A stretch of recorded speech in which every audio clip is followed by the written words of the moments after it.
kita barusan selesai dilakukan pemeriksaan. Pada intinya ada 58 pertanyaan dan semuanya sudah dijelaskan. Dari hasil pertanyaan-pertanyaan tadi, semuanya itu semakin terbuka persoalan ini. Artinya kapan terjadinya, menggunakan apa, semua sudah dijelaskan sama Nikita. Seperti itu. Ada 58 pertanyaan. Itu termasuk bukti-buktinya juga disampaikan? Ya, bukti disampaikan karena ada beberapa rekaman-rekaman percakapan, itu bagian dari pemeriksaan tadi, disampaikan semua. Jadi selain beberapa pertanyaan juga, Niki juga menyampaikan saksi-saksi yang mengetahui persoalan ini, tapi saksinya harus saya lindungi, saya tidak boleh sampaikan. Seperti itu. Nik, lega gak Nik? Hah? Lega gak? Alhamdulillah lega, udah selesai, akhirnya nggak ada BP lagi, udah selesai, tinggal nunggu dipanggil yang terlapornya. Mungkin udah ada orang nggak dia? Hah? Udah pasti baju orang nggak ntar? 1.000.000%. Nanti sempat kesulitan nggak? Kan Niki sempat kesulitan gitu dijawab pertanyaan. Enggak sih, enggak Lancar. lancar karena kan semua udah diketahui kan, tinggal dia ditanya dijawab gitu-gitu aja, lancar semua. Niki, mungkin dari Yang beberapa diperdalam pertanyaan apa sih? atau fakta yang terungkap di atas ada yang bikin geram nggak sih? Geram semua lah, kalau geram ya geram semua. Dokter Oki juga geram pas tahu ya kan, karena waktu hasil visum kan Dokter Oki juga tahu, Dokter Oki juga dikasih tahu ternyata emang betul begitu, karena kan Dokter Oki kan juga dokter kan. Iya. Jadi ya kalau ditanya geram apa enggak pasti geram sebagai orang tua. Nah Niki, tadi pertanyaannya yang diperdalam oleh penyidik seputar apa aja sih? Nggak boleh kita sampaikan. Yang terpenting dari pertanyaan tadi itu ada yang paling inti ditanya tadi. Laura Mezani Mawardi itu siapa? Itu anak saya yang lahir tanggal sekian. Terus apa buktinya kalau itu anakmu? Ini buktinya dikeluarkan sama Niki. Jadi buktinya akte kelahiran masih asli, kartu keluarga masih ada. Itu yang membuktikan bahwa Laura itu adalah anaknya Nikita Mirzani, bukan anaknya orang-orang yang teriak-teriak selama ini. Ya, paham?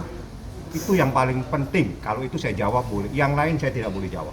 Karena yang lain itu menjelaskan tentang peristiwa kejahatan yang lagi dilaporkan, jadi tidak boleh. Tapi kalau identitas Laura sudah dijelaskan, dia anaknya Nikita.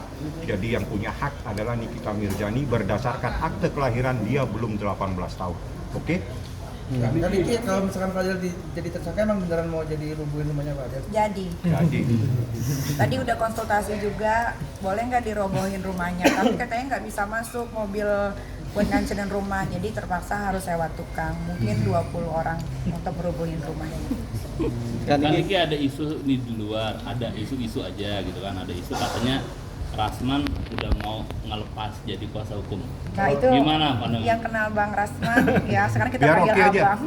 Gimana? Biar oke aja yang Pura-pura jalan. ninja lagi. Kalau saya sih cuman kalau seandainya udah disuruh Niki untuk menanggapi, saya hanya bisa katakan misalnya saya contoh Bang Fahmi ya, kalau kita sebagai kuasa hukum itu sehendaknya kita berbicara sesuai substansinya saja, jangan melebar kemana-mana ke A, ke B, ke C, sehingga jadinya takutnya jadi blunder sendiri.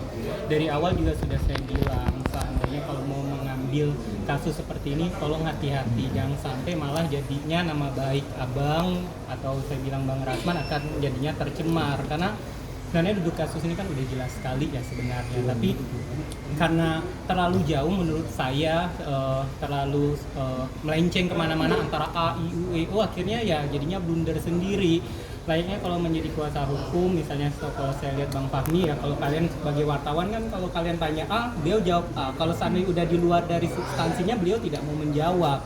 Maka dari itu pentingnya juga ya strict aja deh ke permasalahan ini. Kalau seandainya nanti beliau udah nggak mau lagi jadi kuasa hukum, karena pernah beliau bilang waktu konferensi pers waktu lagi di Zoom bareng dari awal dengan saya dengan Niki, dia bilang kalau seandainya memang ditemukan untuk adanya kebohongan kliennya dia akan mundur. Nah saya mau lihat nih apakah mundur atau tidak ya, tapi kayaknya udah telat ya,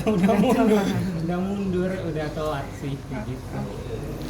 Kan Sampai sejauh ini sesuai nggak sih dengan arah yang diharapkan?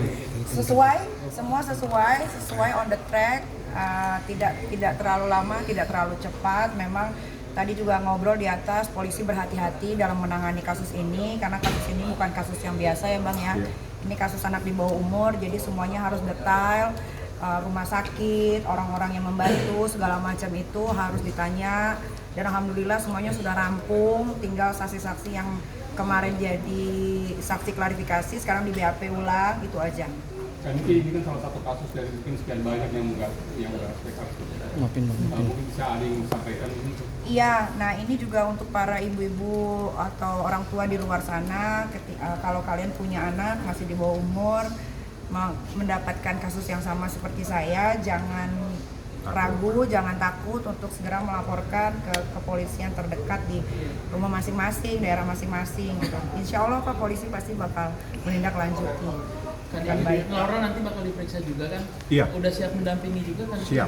Mendampingi juga. Siap. Pasti. Banyak yang mau dampingin tuh, ada Dokter Oki juga sebagai penenang yang kita tahu kan Bapak Beri ya.